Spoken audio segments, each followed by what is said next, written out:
الحمد لله نحمده ونستعينه ونستغفره ونؤمن به ونتوكل عليه ونعوذ بالله من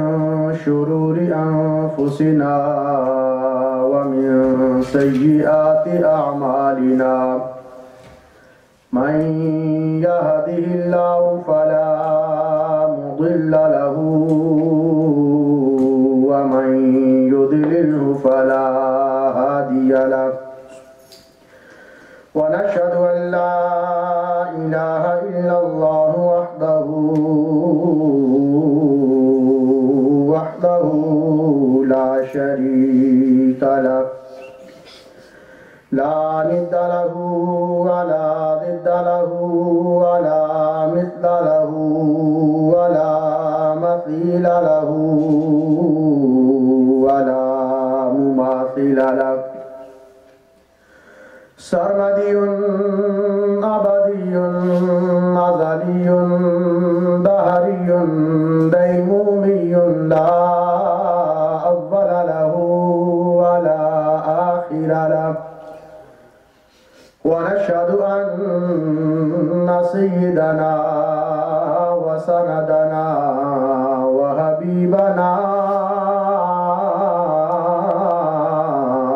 وحبيب ربنا وطبيبنا وطبيب قلوبنا قرتنا وقرة عيوننا غوثنا وغيثنا وغياثنا ومغيثنا ملجأنا ومأوانا محمدا عبده ورسوله وصلى الله تعالى عليه وعلى آله وأصحابه الذين هم خلاصة العرب العرباء وخير الخلائق بعد الأنبياء أما بعد فأعوذ بالله من الشيطان الرجيم بسم الله الرحمن الرحيم يثبت الله الذين آمنوا بالقول الثابت في الحياة الدنيا وفي الآخرة آمنت بالله صدق الله مولانا العظيم وصدق رسوله النبي الكريم وقال الله تبارك وتعالى في مقام آخر يا أيها الذين آمنوا اتقوا الله وقولوا قولا سديدا يصلح لكم أعمالكم ويغفر لكم ذنوبكم ومن يطع الله ورسوله فقد فاز فوزا عظيما آمنت بالله صدق الله ومولانا العظيم وصدق رسوله النبي الكريم وقال الله تبارك وتعالى في شان حبيبه مخبرا وآمرا إن الله وملائكته يصلون على النبي يا أيها الذين آمنوا صلوا عليه وسلموا تسليما اللهم صل على سيدنا محمد وعلى آل سيدنا وأصحاب سيدنا ومولانا محمد وبارك وسلم وصل عليه الصلاة والسلام عليك يا سيدي يا رسول الله وعلى آلك وأصحابك يا سيدي يا حبيب الله الصلاة والسلام عليك يا سيدي يا شفيع المذنبين وعلى آلك وأصحابك يا رحمة للعالمين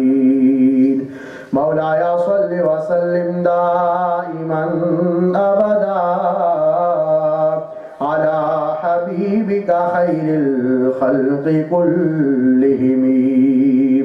هو الحبيب الذي ترجى شفاعته لكل هول من الأهوال مقتحم يا أكرم الخلق ما لي من ألوذ به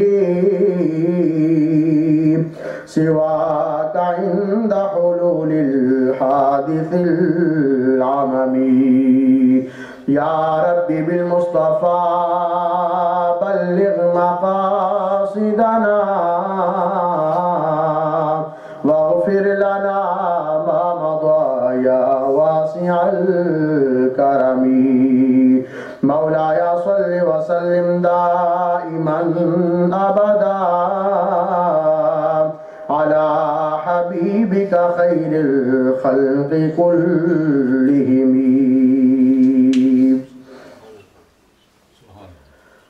حمد و صلاۃ کے بعد واجب الاحترام حاضرین و سامعین ذی وقار اللہ تبارک و تعالیٰ کا بحد و بے شمار احسان کے خالق کائنات اس مالک ارض و سما ارحم الراحمین نے آج کا یہ جمعۃ المبارک کا بابرکت دن ہمیں پھر ایک مرتبہ عطا فرمایا اور ان کی اس تین بابرکت گھڑیوں میں اپنے گھر میں نماز جمعہ کی ادائیگی کے لیے ہمیں آنے کی توفیق عطا فرمائی. اللہ تبارک و تعالیٰ کی بارگاہ میں دعا ہے کہ رب ذوالجلال قرآن مجید فرقان حمید کی تلاوت کردہ آیات کریمہ کو صحیح طرح سے صحیح مفہوم کے ساتھ بیان کرنے کی اور سب کو اس پر عمل پیرا ہونے کی توفیق عطا فرمائے. قرآن مجید فرقان حمید کی جو پہلی آیت کریمہ تلاوت کرنے کا میں نے شرف حاصل کیا ہے، اللہ تبارک و تعالی اس میں ارشاد فرماتا ہے یثبت اللہ الذین آمنوا بالقول الثابت فی الحیات الدنیا والآخرہ، کہ اللہ تبارک و تعالی ایمان والوں کو مضبوط بات کے ساتھ، مضبوط کلمہ طیبہ کے ساتھ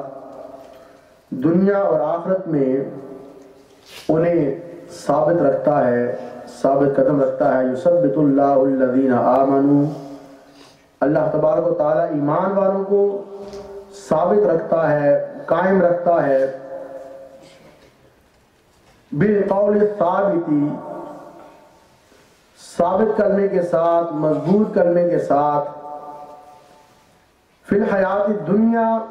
وفی الآخرہ، ان کی دنیا کی زندگی میں اور ان کی آخرت کی زندگی میں بھی. کہ ایمان والے جن کے دلوں میں اللہ تبارک و تعالیٰ نے ایمان ڈالا ہے، جنہیں اللہ تبارک و تعالیٰ نے ایمان کی دولت عطا فرمائی ہے، وہ قول ثابت کے ساتھ قائم رہتے ہیں، ثابت رہتے ہیں. اللہ تعالیٰ انہیں ثابت قدمی عطا فرماتا ہے دنیا میں بھی اور آخرت میں بھی. اور آخرت میں جو آخرت کی پہلی سیڑھی ہے، جو پہلا دروازہ ہے قبر کا، اس میں بھی اللہ تبارک و تعالیٰ انہیں اس قول ثابت، اس کلمہ طیبہ کی معیت اور ساتھ اللہ تبارک و تعالیٰ انہیں عطا فرماتا ہے. دنیا میں بھی جو لوگ ایمان والے ہیں، جنہیں اللہ تبارک و تعالیٰ نے کلمہ طیبہ کی دولت عطا فرمائی ہے اور وہ اس دولت کی قدر کرتے ہیں، وہ اس قول ثابت جس کے بارے میں حدیث مبارکہ میں آتا ہے، مفسرین کرام فرماتے ہیں قول ثابت سے مراد لا الہ الا اللہ، یہ الفاظ مبارکہ ہیں. یہ قول ثابت ہے کہ لا الہ الا اللہ، اور یہ کلمہ اللہ تبارک و تعالیٰ نے جسے عطا فرمایا ہے. ویسے تو ہم سب ایمان والے جو بھی مسلمان ہیں، دائرہ اسلام میں داخل ہوتا ہے، یہ کلمہ پڑھ کر اس پہ ایمان رکھ کے دل و دماغ سے اسے تسلیم کرتا ہے، تب وہ دائرہ اسلام میں داخل ہوتا ہے. جب وہ اس کلمے کو مان لیتا ہے، زبان سے اس کا اقرار کر لیتا ہے، دل سے اس کی تصدیق کر لیتا ہے، وہ مومن کہلاتا ہے، مومن بن جاتا ہے۔ لیکن یہاں پر اللہ تبارک و تعالی جو بات ارشاد فرما رہا ہے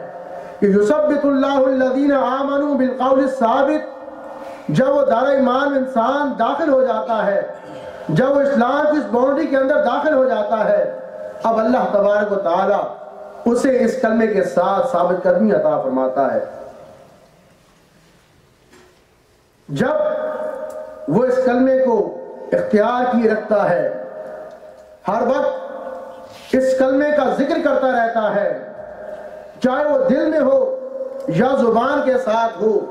جب وہ اس کلمے کو ہمیشہ اپنے ساتھ رکھتا ہے، اس کی تلاوت کرتا رہتا ہے، اسے پڑھتا رہتا ہے، اس کا ورد کرتا رہتا ہے، تو دنیا میں جو بھی شخص لا الہ الا اللہ کے کلمات کو، اس کلمہ طیبہ کو پڑھتا ہے، دوسرے معنوں میں اللہ کو یاد کرتا ہے، اللہ کا ذکر کرتا ہے، اللہ کے ذکر کی محفلوں میں آ کے بیٹھتا ہے، اللہ کے ذکر کرنے والے لوگوں کے ساتھ، اس کے بندوں کے ساتھ آ کے بیٹھتا ہے، ذکر کی محفلوں میں شریک ہوتا ہے، تنہائی کے عالم میں اللہ کا ذکر کرتا ہے، لا الہ الا اللہ کے وہ نغمے الاپتا ہے، اللہ تبارک و تعالیٰ فرماتا ہے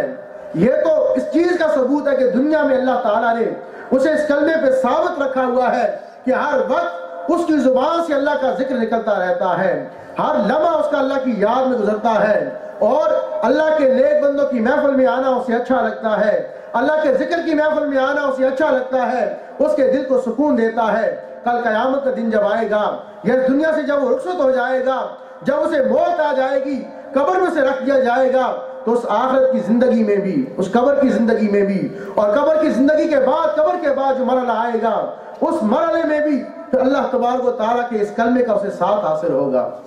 وہ اس کلمے پہ قائم رہے گا، ثابت رہے گا۔ اس لیے کہ اللہ تبارک و تعالیٰ فرماتا ہے یثبت اللہ الذین آمنوا بالقول الثابت فی الحیات الدنیا والآخرہ، کہ اللہ تعالیٰ ایمان والوں کو ثابت کلمے کے ساتھ، مضبوط کلمے کے ساتھ ثابت رکھتا ہے، قائم رکھتا ہے، اس دنیا کی زندگی میں بھی اور آخرت میں بھی۔ اگر وہ دنیا میں اس کلمے پہ ثابت ہیں،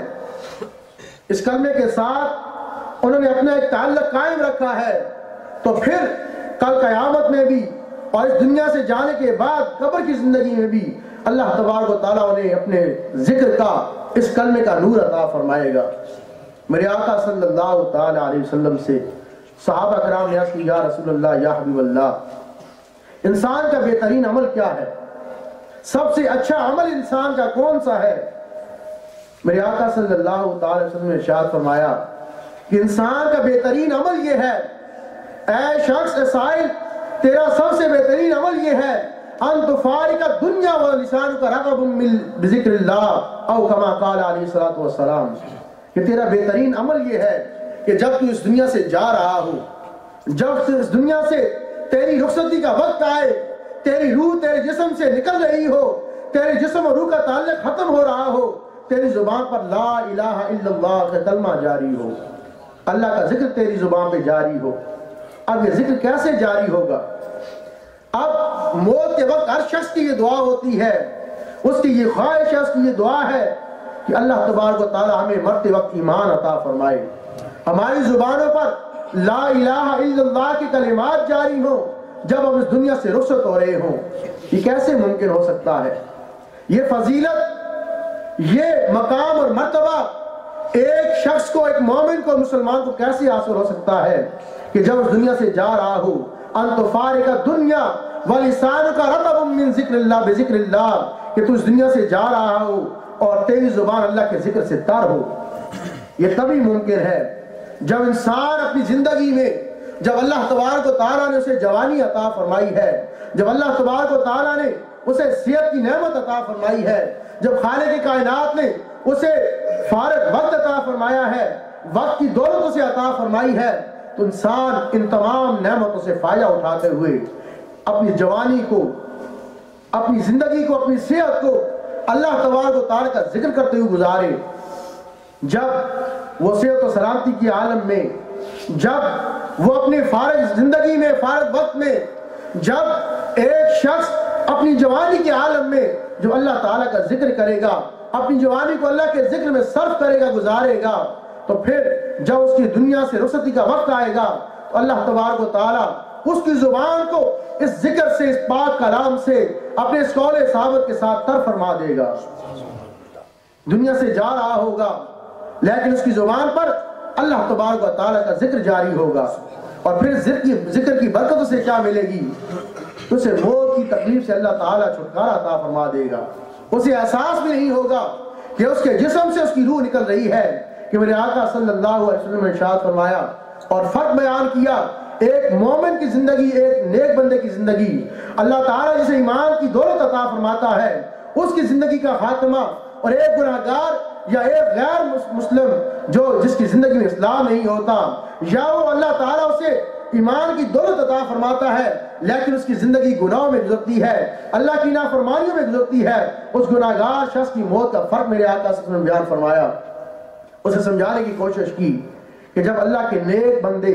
مومن بندے جسے اللہ تعالیٰ ایمان عطا فرماتا ہے، اور خصوصاً وہ کامیابی کا وقت، وہ آخری وقت جب اس کی روح اس دنیا سے جا رہی ہوتی ہے، اگر اس ایمان کی دولت مل جاتی ہے، پھر اس کی دونوں زندگیاں دنیا آخرت کامیاب ہو جاتی ہے۔ میرے آقا نے فرمایا اس مومن کی جب روح نکلتی ہے، فرشتے اس کی روح نکالتے ہیں، اس کی روح اس کے جسم سے اس طرح نکلتی ہے جس طرح مکھن سے بال نکالا جاتا ہے، پتہ نہیں چلتا بال مکھن سے نکل جاتا ہے۔ اور ایک گناہگار کی جب موت ہوتی ہے، ایک کافر کی جب موت ہوتی ہے، ایک فاسق کی جب موت ہوتی ہے، میرے آقا فرماتے ہیں کہ اس کی روح کو اس طرح نکالا جاتا ہے جس طرح ریشم کے کپڑے میں یا روئی میں اگر انسان کانٹوں والی کوئی چھڑی مارے جس کے بہت سے کانٹے اس کے اندر ہو، جب اسے کھینچا جاتا ہے تو کپڑے کی تنے اس کے دہاگی کانٹوں کے ساتھ نکلتے ہیں اور وہ کپڑے اس سے نکلتا نہیں ہے۔ اتنا مشکل ہوتا ہے جب ایک گناہگار کی روح اس کے جسم سے نکلتی ہے، لیکن جنہیں اللہ تبارک و تعالیٰ ایمان کی دولت عطا فرما دی، جس کی آخری وقت میں اس کی زبان پر لا الہ الا اللہ یہ قول ثابت جاری ہو جائے، اس کی پھر عظمتوں، اس کی رفتوں اور اس کی کامیابی کا اندازہ انسان نہیں لگا سکتا کہ اللہ کا اس میں کتنا بڑا کرم ہو جاتا ہے جسے موت کے وقت ایمان نصیب ہو جاتا ہے، یہ قول ثابت جسے نصیب ہو جاتا ہے۔ اور میرے آقا صلی اللہ علیہ وسلم کہ حدیث مبارکہ میں آتا ہے کہ جب کوئی شخص یہ لا الہ الا اللہ کی کلمات ادا کرتا ہے، انہیں جس طرح ان کا حق ہے دل کی تصدیق کے ساتھ، خلوص کے ساتھ، اللہ تعالیٰ کی وحدانیت پر ایمان رکھتے ہوئے یقین کے ساتھ جب لا الہ الا اللہ کی کلمات ادا کرتا ہے، میرے آقا صلی اللہ علیہ وسلم ارشاد فرماتے ہیں جب اس دنیا سے جاتا ہے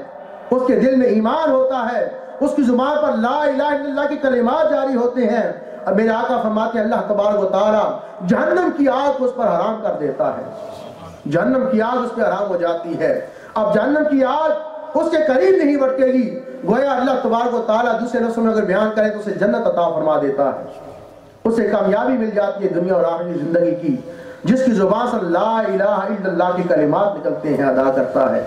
یہ ایسے بابرکت کلمات ہیں، اور اللہ تبارک و تعالیٰ ارشاد فرماتا ہے ایک اور مقام پر کہ یا ایھا الذین آمنوا اتقوا اللہ، اے ایمان والو اللہ تعالیٰ سے ڈرتے رہو، تقوی اختیار کرو، اللہ سے ڈرو، تقوی اختیار کرو۔ اور تقوی کے کئی مفہوم، کئی اس کے مطلب اس میں اس کے جو اندر آ جاتے ہیں کہ تقوی کا مطلب کیا ہے۔ جب تقوی کسی کو ملتا ہے، جب تقوی کی دولت انسان کو میسر آ جاتی ہے تو پھر اس کی زندگی میں کیا تبدیلیاں آتی ہیں۔ اللہ کا ڈر انسان کے دل میں آ جائے تو پھر کس طرح انسان کی زندگی میں چینجنگ آتی ہے۔ انسان کی وہ زندگی جو گناہوں میں گزر رہی ہوتی تھی، اللہ کی نافرمانیوں میں گزر رہی ہوتی تھی، اب وہ اللہ کی نافرمانیاں کرنا چھوڑ دیتا ہے، اللہ کی جو گناہ کر رہا تھا وہ گناہوں کو چھوڑ دیتا ہے، اب اس کی زندگی اللہ کی اطاعت و فرمانبرداری کا ایک پیکر بن جاتی ہے، نمونہ بن جاتی ہے۔ وہ شخص اللہ تبارک و تعالیٰ کے احکامات پر عمل پیرا کرنا ہونا شروع ہو جاتا ہے، اور متقین جو لوگ ہیں جن کے دلوں میں اللہ تعالیٰ نے اپنا ڈر رکھا ہے، جنہیں اللہ تبارک و تعالیٰ نے اپنا خوف، اپنے ڈر کی نعمت عطا فرمائی ہے، جنہیں اللہ تبارک و تعالیٰ نے پرہیزگاری عطا فرمائی ہے۔ پرہیزگار انسان تبھی بنتا ہے، پرہیز تبھی کرتا ہے گناہوں سے، اللہ کی نافرمانیوں سے، جب اس کے دل میں اللہ کا خوف خوف اور اس کی محبت آ جاتی ہے۔ پھر اللہ تعالیٰ قرآن مجید فرقان حمید میں سورہ بقرہ ہم پڑھتے ہیں، پہلا سپارہ، اور غالباً اس کے یہ جو ابتدائی آیات کریمہ ہے سورہ بقرہ کی ہر انسان کو یاد ہوتی ہے، بچے کو یاد ہوتی ہیں کہ الف لام میم ذالک الکتاب لا ریب فیہ ھدی للمتقین، کہ قرآن مجید جو ہے متقین کے لیے، پرہیزگاروں کے لیے، تقوی والوں کے لیے، جن کے دلوں میں اللہ تعالیٰ کا ڈر، جن کے دلوں میں اللہ کا خوف ہے، ان کے لیے ہدایت ہے۔ اب آگے متقی لوگوں کی صفات بیان ہوتی ہیں کہ الذین یؤمنون بالغیب ویقیمون الصلاۃ، غیب پر ایمان رکھتے ہیں۔ اللہ تعالیٰ کی ذات غیب ہے، فرشتے غائب ہیں، جنت، جہنم، آخرت کی زندگی، یہ ساری چیزیں ہماری آنکھوں سے غائب ہیں، لیکن میرا رب ذوالجلال فرماتا ہے کہ وہ غیب پر ایمان رکھتے ہیں۔ وَيُقِيمُونَ الصَّلَاةَ، اور نماز قائم کرتے ہیں۔ اگر انسان صرف چونکہ غیب پر ایمان رکھنا یہ انسان کے دل کا معاملہ ہے، ہم کسی کے دل کو نہیں جان سکتے، کسی کے دل کی کیفیات کو معلوم نہیں کر سکتے، کسی کے ایمان کو ہم اس معنی میں کہ وہ غیب پہ ایمان رکھتا ہے یا نہیں، یا غیب کی کن کن اجزیات پر، کن کن جزوں پر ایمان رکھتا ہے، ہم اس چیز کا اندازہ نہیں لگا سکتے، کسی کے بارے میں ہم یہ رائے قائم نہیں کر سکتے۔ لیکن اس کے بعد جو چیز بیان فرمائے گی وَيُقِيمُونَ الصَّلَاةَ، اور وہ نماز قائم کرتے ہیں۔ متقین کی دوسری صفت بیان ہوئی، وہ نماز قائم کرتے ہیں، اور اس چیز کا اندازہ تقوی کا۔ اور پھر متقین کی جو صفات ہیں، ایمان بالغیب اور نماز قائم کرنا، یقیمون الصلاۃ۔ پھر اس کے بعد فرمایا وَمِمَّا رَزَقْنَاهُمْ يُنْفِقُونَ، جو کچھ ہم انہیں دیتے ہیں، جو رزق ہم انہیں دیتے ہیں، اس رزق میں سے وہ خرچ کرتے ہیں۔ ان تین چیزوں کو اگر لیا جائے، پہلی دوسری آیت ہے قرآن مجید کی، کہ اندازہ لگائیں جب قرآن مجید کا آغاز ہوتا ہے، سورہ بقرہ کی کا آغاز ہوتا ہے، شروع ہوتی ہے، تو سب سے پہلے اللہ تعالیٰ جس چیز کا ذکر کرتا ہے وہ تقویٰ ہے، وہ متقی لوگ ہیں اس کے، وہ خوش نصیب بندے ہیں جو اس سے ڈرتے ہیں، اس سے محبت کرتے ہیں۔ ان کی صفات کو اللہ تعالیٰ نے بیان فرمایا کہ وہ ایمان رکھتے ہیں غیب پر۔ وہ ایمان ایک ایسی چیز ہے جو ہر عمل کی بنیاد ہے۔ انسان کے اندر اگر ایمان کی دولت نہ ہو، اگر وہ اللہ، اس کے رسول پر، اللہ کی ذات پر، اس کے رسول پر، اس کے فرشتوں پر، اس کی کتابوں پر، ایمان مفصل جو ہم پڑھتے ہیں،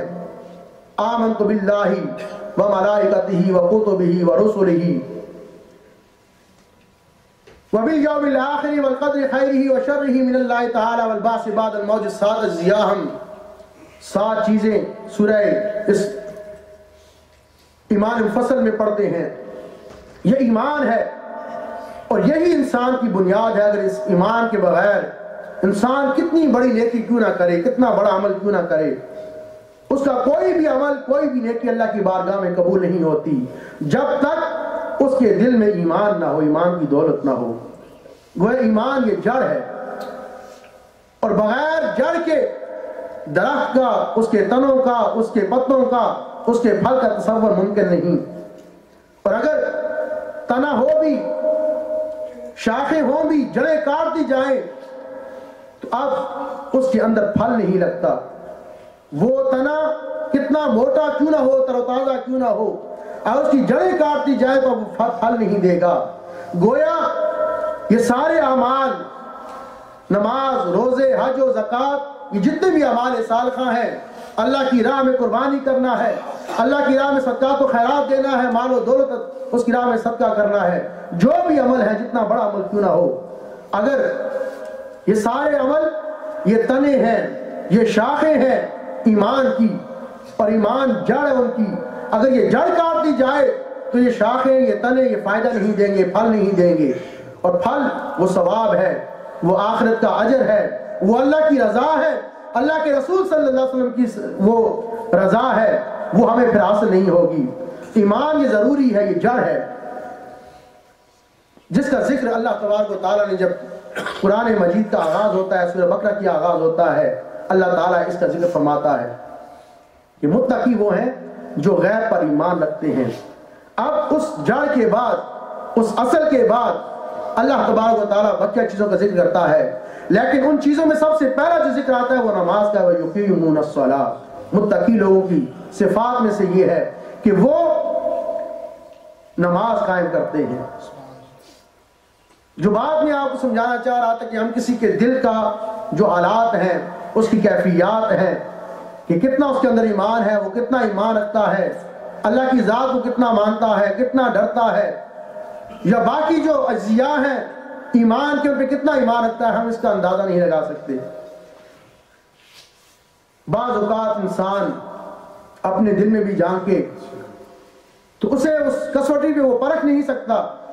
لیکن اب دوسرے عمل پہ، دوسری چیز پہ اگر آ جائیں، دوسری نشانی پہ آ جائیں جو نماز ہے، انسان میں اپنے آپ کو دیکھوں، ہر شخص اپنے گریبان میں جان کے صرف ایک چیز کو لے لے، ہر انسان کا جو باطن ہے وہ کھل کے اس کے سامنے آ جائے گا کہ وہ کتنا بڑا متقی ہے، اس کے دل میں تقوی کی دولت کس قدر ہے، وہ اللہ سے کتنا ڈرتا ہے، اللہ سے کتنی محبت کرتا ہے۔ اس لیے کہ اللہ کے ڈر کی جو ایک نشانی ہے ظاہری طور پہ انسان کی زندگی پر جس کا اثر ہوتا ہے، اللہ کی محبت کا جو اثر ہوتا ہے، وہ یہ ہے کہ وہ شخص،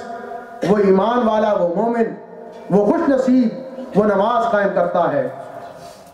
گویا جو اللہ تبارک و تعالیٰ نے حکم دیا ہے ہمیں، اس کے حکم کو وہ مانتا ہے، اور میرے آقا صلی اللہ تعالی علیہ وسلم ارشاد فرماتے ہیں کہ من قال لا الہ الا اللہ، کہ جو شخص لا الہ الا اللہ کہتا ہے مخلصاً، اخلاص کے ساتھ، اللہ کی رضا کے لیے، ہر لالے سے اپنے آپ کو، اپنے دل اور دماغ کو صاف کر کے صرف اللہ کی رضا کے لیے، اللہ کو خوش کرنے کے لیے لا الہ الا اللہ کہتا ہے، میرے آقا صلی اللہ علیہ وسلم ارشاد فرماتے ہیں دخل الجنہ، وہ جنت میں داخل ہوگا۔ یہاں پر پاسٹ ٹینس، ماضی کا صیغہ استعمال کیا گیا داخل الجنہ، اور عربی زبان میں ماضی کا لفظ پاسٹ ٹینس اس وقت استعمال کیا جاتا ہے جب کسی کام کا ہونا 100% یقینی ہوتا ہے۔ جس طرح پاسٹ میں، ماضی میں ایک کام ہو چکا ہوتا ہے، اس کی خبر دی جاتی ہے تو اس کا کوئی شک نہیں ہوتا، کیونکہ وہ کام ہو چکا ہے آلریڈی، اب اس کے ہونے نہ ہونے شک نہیں ہوتا۔ اسی طرح جب مستقبل کے بارے میں بات کی جاتی ہے، جب فیوچر کے بارے میں بات کی جاتی ہے اور وہ بات یقینی ہو تو پھر ماضی استعمال کی جاتی ہے، پاسٹ ٹینس یوز کیا جاتا ہے۔ فرمایا داخل الجنہ، ایسا ہے کہ وہ شخص گویا جنت میں داخل ہو گیا ہے، اسے جنت کا ٹکٹ مل گیا ہے۔ پھر میرے آقا فرماتے ہیں قیلا، عرض کی یا رسول اللہ، یا حبیب اللہ، کہ مل اخلاص، رسول اللہ صلی اللہ علیہ وسلم نے ارشاد فرمایا کہ جو شخص لا الہ الا اللہ کہتا ہے مخلصاً، اخلاص کے ساتھ، عرض کی یا رسول اللہ، یا حبیب اللہ، مل اخلاص، اخلاص کیا چیز ہے، اخلاص کیا ہے؟ میرے آقا نے فرمایا ان یحجزہ عن محارم اللہ، اخلاص یہ ہے کہ انسان اللہ تبارک و تعالیٰ کی حرام کی ہوئی باتوں کو چھوڑ دے، جو کام اللہ نے حرام کیے ہیں، جن کی چیزوں کو اللہ نے حرام قرار دیا ہے، ان کاموں کو وہ چھوڑ دے، تو یہ اس کا اخلاص ہے، گویا وہ مخلص ہو گیا ہے۔ اب جو لا الہ الا اللہ کہہ رہا ہے وہ اخلاص کے ساتھ کہہ رہا ہے۔ اللہ تبارک و تعالیٰ کی بارگاہ میں دعا ہے کہ رب ذوالجلال ہمیں اس کلمہ طیبہ کی اہمیت کو سمجھنے کی توفیق عطا فرمائے، اور جیسا کہ اس کلمہ طیبہ کے ذکر کرنے کا، اسے پڑھنے کا، اسے زبان سے ادا کرنے کا اور اس پر ایمان رکھنے کا حق ہے، اللہ تبارک و تعالیٰ اس حق کے ساتھ، اخلاص کے ساتھ ہمیں اس کلمہ طیبہ کا ذکر کرنے کی اور اس پر ایمان لانے کی توفیق عطا فرمائے، اور اللہ تعالیٰ ہم سب کو اس کلمہ طیبہ پر اس دنیا میں بھی اور آخرت میں بھی ثبوت عطا فرمائے۔ وما علینا الا البلاغ المبین۔ انشاءاللہ العزیز آئندہ جمعۃ المبارک کے موقع پر بھی اسی موضوع کو آگے بڑھایا جائے گا۔ آپ سے گزارش یہ ہے کہ آپ اگر ٹائم میں تشریف لے آئیں تو انشاءاللہ